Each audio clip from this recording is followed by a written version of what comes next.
Ultrasonogram করালেন আর doctor report দেখে বললেন আপনার পিত্তথলিতে পাথর বা গল স্টোন হয়েছে। কথাটা শুনেই আপনি অবাক, পেটের ভেতর পাথর এলো কোথা থেকে? আমি তো আর পাথর খাই না। অনেকেই ডাক্তারের কাছে গিয়ে বলেন, ডাক্তার সাহেব আমাকে এমন কোনো ওষুধ বা সিরাপ দেন যেন পাথর গলে প্রস্রাবের সাথে বেরিয়ে যায়।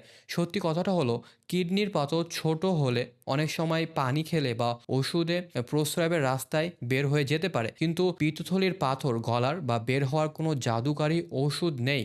এর একমাত্র এবং সবচেয়ে বিজ্ঞানসম্মত স্থায়ী চিকিৎসা হলো অপারেশন করে পাথরসহ থলিটা ফেলে দেওয়া। অপারেশনের কথা শুনে অনেকে ভয় পেয়ে যান, ভাবেন পিত্তথলি যদি ফেলে দিই তাহলে আমার খাবার হজম হবে কিভাবে। ভয় নেই, আমি আগেই বলেছি পিত্তথলি নিজে কোনো রস তৈরি করে না, সে শুধু লিভারের তৈরি করা রস জমিয়ে রাখে। থলি ফেলে দিলেও আপনার লিভার আগের মতোই পিত্তরস তৈরি করবে এবং সরাসরি সেটা পেটে পাঠিয়ে দিবে, ফলে আপনার হজম প্রক্রিয়া একদম স্বাভাবিকই থাকবে। আর আজকাল এই অপারেশনটা অনেক সহজ হয়ে গেছে। ল্যাপ্রোস্কোপিক পদ্ধতির মাধ্যমে পেট না কেটে মাত্র কয়েকটা ফুটা বা ছিদ্র করেই থলি ফেলে দেওয়া যায়।